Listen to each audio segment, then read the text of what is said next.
I'm Rev Myron, and today I'm going to be talking about A Course in Miracles, Lesson 285.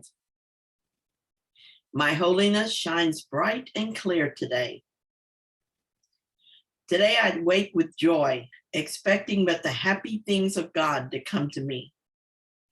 I ask but them to come and realize my invitation will be answered by the thoughts to which it was sent by me. And I will ask for only joyous things the instant I accept my holiness. For what would be the use of pain to me? What purpose would my suffering fulfill? And how would grief and loss avail me if insanity departs from me today and I accept my holiness instead? Father, my holiness is yours. Let me rejoice in it, and through forgiveness be restored to sanity. Your Son is still as you created him. My holiness is part of me and also part of you. And what can alter holiness itself? Well, this is a very straightforward lesson. I'm very holy. I expect only happy things of God to come to me today. I will accept these joyous things if I accept my holiness. Knowing I am holy, why would I accept pain and suffering instead? It follows that if I am accepting pain and suffering, I must be refusing to accept my holiness. Since Jesus has told us many times now that we are holy, what could be the reason we don't accept him at his word? The only reason for not accepting our holiness is the belief that we are guilty. Jesus has assured us often that we are as God created us and that we are innocent. There would seem to be no reason to believe we are guilty.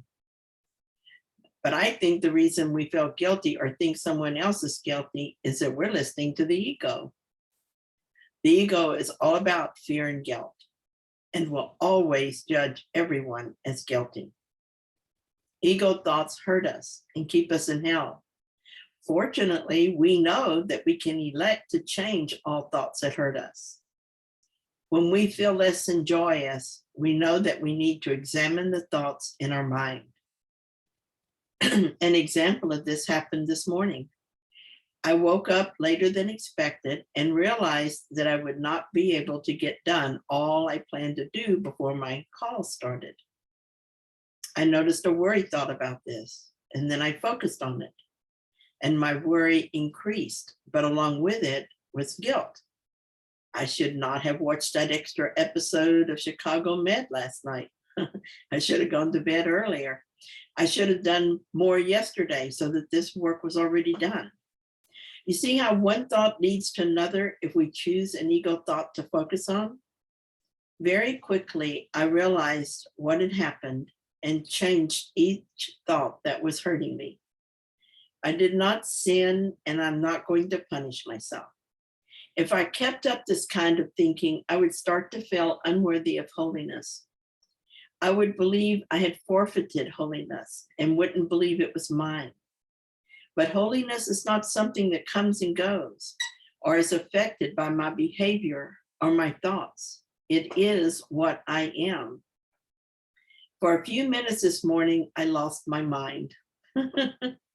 I believed I could be less than I was created.